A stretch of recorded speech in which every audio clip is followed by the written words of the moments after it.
Hi, long time no see. It's 3 weeks since I've made a video.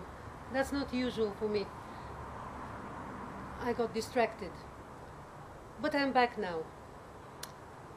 Now, Marx on consciousness.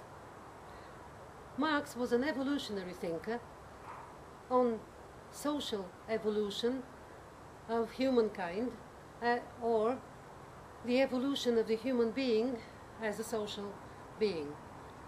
And that's before Darwin. Marx was a 19th century philosopher. This is important because he had to contend with philosophical problems of his time. Let's enumerate them. Hegel thought that the ideal world was prior to the material world. The idea, the absolute idea, created the material world, and consciousness was part of the absolute and was striving to get back to it. For him, consciousness was a substantive entity, and human thoughts, ideas, changed history. Marx denied that and gave a conclusive proof that not ideas and thoughts were driving history, but material conditions and the economic ways in which humans organize their relations of productivity.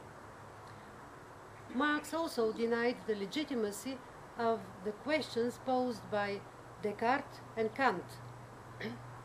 He said it is wrong to consider, to inquire the transition of the subject, the self-consciousness, into the object, because it is wrong to assume that pure self-consciousness can exist.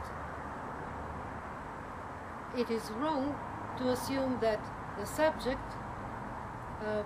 pure self-consciousness, exists entirely independently of it being in nature and in society. Kant's dualism.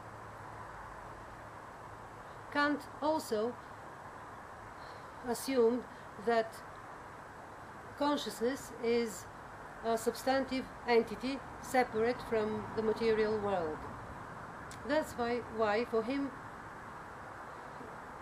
the subject, self-consciousness, which is free determined, therefore free, rational, encounters nature, which is irrational. It is constrained by necessity, by physical laws.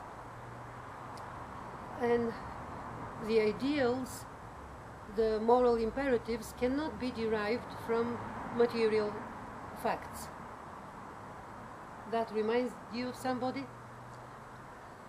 So, for him, there was a constant conflict between subject and object, between self-consciousness and the material world.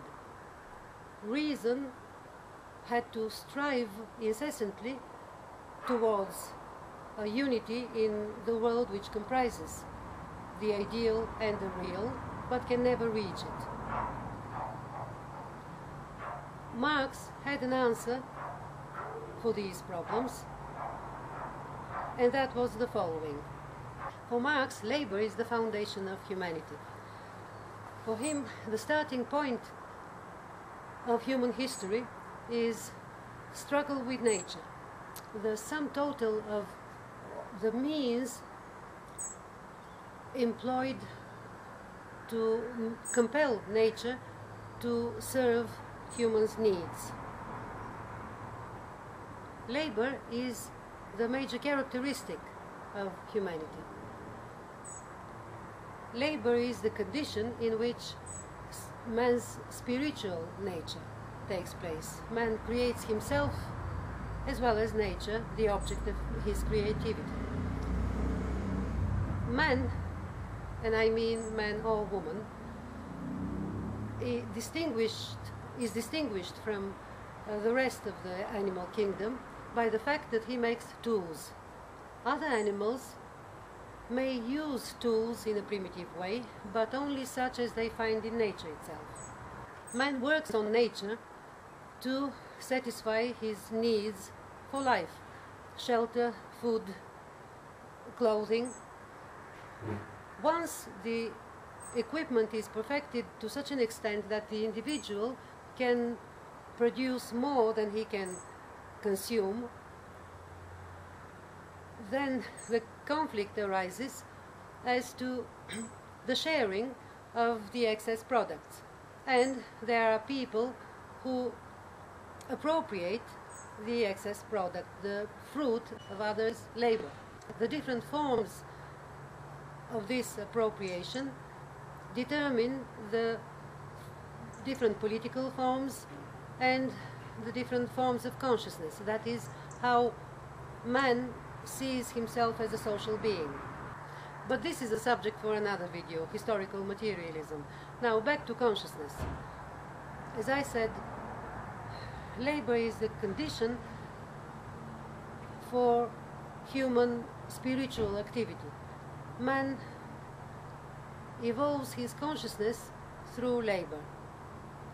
Man is one with nature, he is part of nature, and the separation of human consciousness and material objects is the result of man's abstraction. Consciousness is not a separate substantive entity, it is the way nature knows itself. Consciousness is not a separate entity, it is only an attribute of man. Mind is an attribute of man, not a separate, not another form of being. Check this out and see if somebody doesn't stay in the 19th century. And therefore it follows that the transcendent cause of the universe must be an unembodied mind or consciousness.